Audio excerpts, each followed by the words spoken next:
Assalamualaikum warahmatullahi wabarakatuh. Izin menyampaikan tugas terkait analisis 9 langkah pengambilan keputusan. Di sini adalah untuk kasus yang dihadapi oleh tari.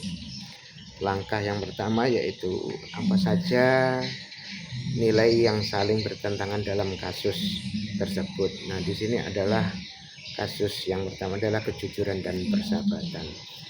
Di mana kejujuran, Tari tahu bahwa Rara mengambil dompet untuk mengambil dompet ya. Di sini untuk menegakkan kejujuran, Tari melaporkannya.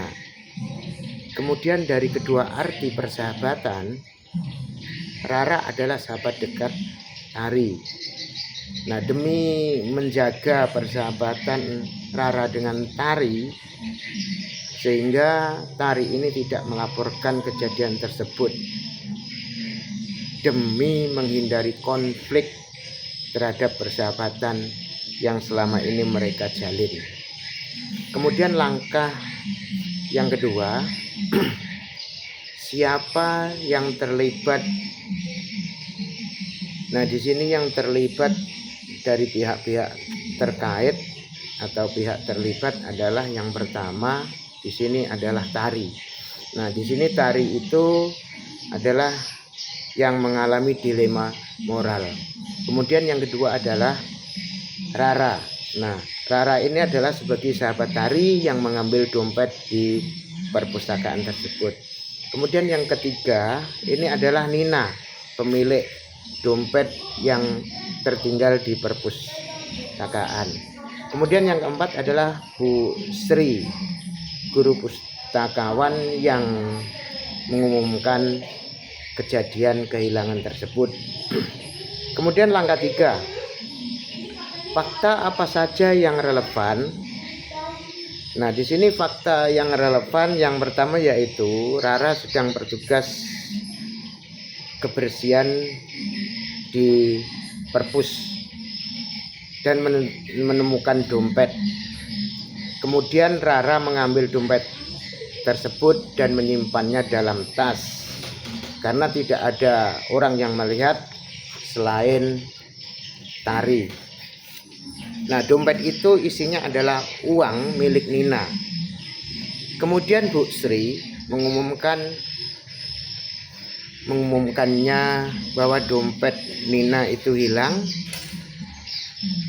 dan Rara adalah sahabat dekat. Maka Tari khawatir hubungannya dengan Rara akan rusak jika ia melaporkannya. Kemudian langkah yang keempat yaitu adalah pengujian benar atau salah. Nah, pengujian benar atau salah di sini ini dilakukan yang pertama adalah uji legal. Nah, apa uji legal di sini? Apakah mengambil dompet itu melanggar hukum? Itu ya, jelas melanggar hukum. Itu uji legalnya. Kemudian yang kedua adalah uji regulasi. Apakah tindakan Rara ini bertentangan dengan peraturan sekolah? Tentu ya, karena sekolah juga adalah mempunyai peraturan yang ditegakkan dan perlu dijalankan. Kemudian yang ketiga adalah uji intuisi. Nah, di sini uji intuisi ini apakah kata hati nurani? Tari pasti dia diam mengatakan barang bukan haknya itu adalah harus dikembalikan kepada yang mempunyai atau yang berhak menerima barang yang hilang itu. Kemudian yang keempat yaitu uji publikasi. Nah, di sini uji publikasi ini jika kejadian ini dimuat atau dibuat di media massa, maka tentunya nama Rara itu akan tercemar nama baiknya. Itu. Kemudian yang kelima adalah uji panutan. Nah, di sini uji panutan ini adalah biasanya dari idola ya, di mana tokoh panutan ini akan memilih menegakkan kejujuran dan kebenaran. Nah, di sini Rara, kebenaran dan kebenaran Rara. Kemudian langkah yang kelima yaitu pengujian paradigma benar lawan benar. Nah, di sini yang bisa dilakukan yaitu keadilan lawan kasih sayang. Nah, keadilan menurut Tari untuk bertindak sesuai dengan peraturan dan nilai yang berlaku dan memastikan Nina mendapatkan dompetnya kembali dan Rara bertanggung jawab atas perbuatannya. Kemudian kasih sayang menurut Tari, ya ini adalah mempertimbangkan perasaan dan hubungan Rara sebagai sahabat dekat, bahkan sahabat yang sangat baik. Kemudian kasih sayang Tari berarti tidak ingin menyakiti Rara dan merusak persahabatan mereka. Prinsipnya adalah langkah-langkah yang mereka ambil sangat berpengaruh dalam persahabatan mereka. Kemudian langkah 6 yaitu ada prinsip resolusi mana yang bisa dilakukan. Nah, di sini ada 3 prinsip resolusi yang bisa dipertimbangkan. Yang pertama yaitu prinsip berpikir berbasis hasil akhir, ya, berbasis hasil akhir, apa yang menghasilkan kebaikan terbesar bagi jumlah orang terbanyak. Nah, jika Tari mengembalikan dompet ini akan senang. Bu Sri bisa menyelesaikan masalah dan bisa menegakkan peraturan sekolah tetap terjaga, walaupun Rara kemungkinan besar akan marah atau kecewa.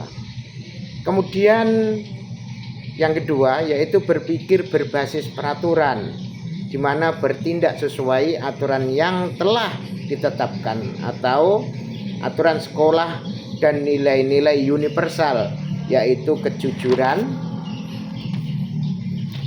Jadi Tari harus bertindak sesuai dengan aturan tanpa memandang hubungan personalnya. Kemudian yang ketiga yaitu berpikir berbasis rasa peduli. Nah, di sini adalah mengedepankan empati atau hubungan Tari harus mempertimbangkan dampak pada semua orang. Prinsipnya di sini akan mendorong Tari untuk berbicara secara pribadi dengan Rara. Itu penuh empati dan menyadarkan bahwa tindakan Rara itu adalah salah. Kemudian langkah yang ke-7, adakah opsi lain yang lebih kreatif, adil, bijaksana yang bisa dilakukan? Ya tentunya ada, di sini, yaitu adalah trilema yang lebih kreatif dari sekedar memilih antara melapor atau tidak. Nah, di sini ada opsi yang pertama yaitu adalah yang paling baik Rara bisa mencoba berbicara 4 mata dengan Tari. Ia mengingatkan Rara tentang pengumuman Bu Sri yang dampaknya jika Rara akan ketahuan ini menjadi malu, kemungkinan besar di situ. Kemudian Tari juga bisa menawarkan bantuan untuk mengembalikan dompet itu secara anonim.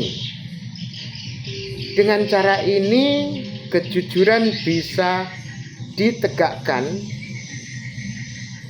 dompet kembali dan Tari memberikannya kesempatan kepada Rara untuk memperbaiki kesalahannya tanpa merusak hubungan baik mereka dengan alasannya dompet tersebut telah diketemukan. Itu opsi yang pertama. Kemudian opsi yang kedua, di sini Tari bisa bicarakan masalah ini dengan Bu Sri terlebih dahulu, tanpa memberikan tahu atau menyebut nama Rara secara langsung. Tari bisa meminta saran bagaimana cara mengembalikan barang yang ditemukan secara anonim, atau memberikan isyarat kepada Bu Sri tentang siapa yang mungkin menemukan dompet itu. Ini memungkinkan guru untuk menangani situasi dengan bijak, dan Tari tetap berada di pihak yang benar tanpa harus menjadi pengadu. Kemudian langkah yang kedelapan, yaitu apa keputusan akhir yang Bapak Ibu ambil sesuai analisis 4 ini. Keputusan yang diambil yaitu berdasarkan analisis di atas. Keputusan akhir yang paling bijak adalah Tari memilih untuk berbicara secara pribadi atau secara empat mata dengan Rara. Kemudian Tari menjelaskan bahwa ia melihat Rara mengambil dompet. Tari mengingatkan Rara bahwa dompet itu milik Nina yang sedang mencarinya. Kemudian Tari menekankan pentingnya kejujuran dan juga menawarkan bantuan kepada Rara untuk mengembalikan dompet tersebut, mungkin dengan cara meletakkannya di atas meja atau dengan cara yang lainnya. Kemudian langkah yang ke-9, pembelajaran apa yang didapatkan dari pengambilan keputusan ini dan bagaimana pelajaran tersebut dapat memperbaiki pengambilan keputusan itu di kemudian hari. Jadi pelajaran yang paling penting, pelajaran yang paling penting pertama yaitu adalah kepemimpinan yang berintegritas, di mana menghadapi dilema moral tidak selalu memilih antara dua opsi ekstrim. Seorang pemimpin sejati seperti Tari harus berani menegakkan nilai-nilai moral dan melakukannya dengan penuh empati dan kepedulian. Itu yang pertama. Kemudian yang kedua, pentingnya komunikasi langsung. Sebelum mengambil tindakan drastis, dicoba berbicara dari hati ke hati. Pendekatan ini seringkali bisa menyelesaikan masalah tanpa menimbulkan konflik dan dapat memberi kesempatan kepada pihak lain untuk memperbaiki diri. Kemudian yang ketiga yaitu trilema. Jangan hanya terpaku pada dua pilihan yang ada. Selalu ada kemungkinan solusi yang ketiga yang mungkin lebih baik, kreatif, bijak, yang bisa memuaskan semua pihak yang terlibat. Jadi pelajaran ini akan memperbaiki pengambilan keputusan di masa yang akan datang, mendorong kita semua untuk mencari solusi yang terbaik, tidak hanya benar tetapi juga bijak dan berempati, dan mencoba fokus pada penyelesaian masalah yang restoratif atau memulihkan hubungan daripada hanya menghukum dan selalu mengedepankan komunikasi yang terbuka dan jujur. Sebagai langkah pertama dalam menghadapi konflik, sekian analisis yang bisa saya sampaikan. Saya Manan dari Kabupaten Banyuasin, Kecamatan Selat Penuguan. Terima kasih. Assalamualaikum warahmatullahi wabarakatuh.